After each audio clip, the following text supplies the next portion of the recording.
Tuhan, ku mau menyenangkan-Mu.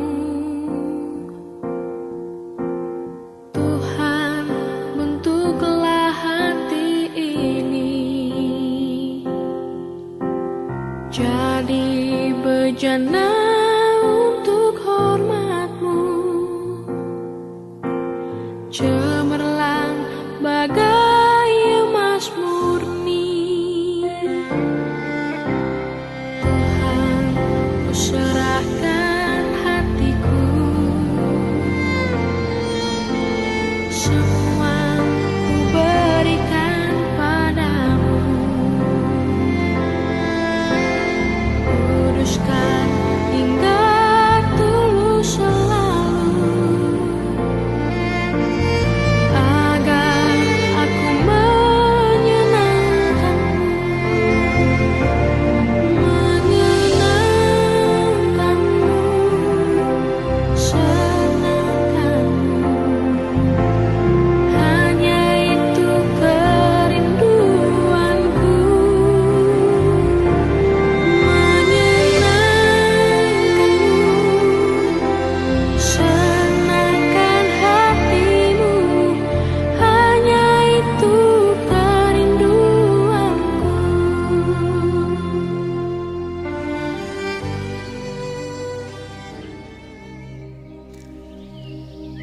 Miskin di hadapan Allah.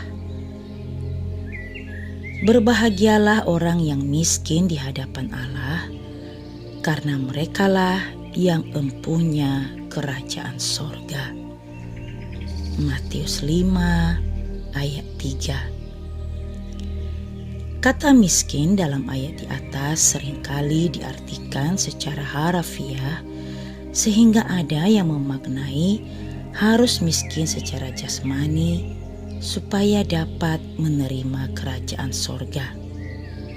Dari bahasa aslinya, ada dua kata miskin dalam Alkitab Perjanjian Baru Yunani, yaitu penes dan ptokos. Penes berarti miskin sedemikian rupa sehingga penghasilan sehari habis untuk makan sehari. Sedangkan ptokoi, bentuk jamak dari ptokos, berarti mereka yang hidup dari meminta-minta sedekah. Seorang ptokos hanya mengandalkan pemberian orang lain untuk bertahan hidup. Matius 5 ayat 3 menggunakan kata ptokos dalam makna spiritual yang ditujukan kepada mereka yang miskin rohani dan dengan kerendahan hati meminta sedekah agar kerajaan Allah ada dalam hati dan kehidupan mereka. Dan hanya Allah yang dapat memberikan sedekah bagi kemiskinan umatnya, sebab Allah dalam Kristus Yesus adalah Sang Juru Selamat. Sehingga orang yang miskin di hadapan Allah menyadari bahwa ia tidak akan dapat hidup dengan kekuatannya sendiri. Ia lalu menggantungkan hidup sepenuhnya pada Allah. Orang-orang seperti inilah yang dicari oleh Allah. Dalam khotbah Tuhan Yesus di bukit ini, Tuhan Yesus menawarkan suatu kebahagiaan yang berbeda dengan yang ditawarkan dunia.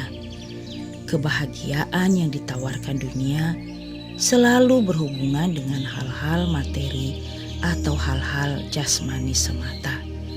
Padahal kebahagiaan yang sesungguhnya hanya ada di dalam Kristus, yaitu dengan memposisikan diri sebagai seorang yang rendah hati dan menggantungkan hidup hanya kepadanya. Nats hari ini memberikan pemahaman kita harus menjadi pribadi-pribadi yang menyadari bahwa kita tidak dapat hidup dengan kekuatan sendiri, dan kita harus menggantungkan hidup kita dalam tangan Allah yang kuat. Mari tetaplah memposisikan diri di hadapan Allah sebagai pribadi yang miskin rohani dan terus bersikap rendah hati memohon belas kasihannya. Maka kebahagiaan yang sejati akan menjadi milik kita hari ini dan seterusnya. Amin.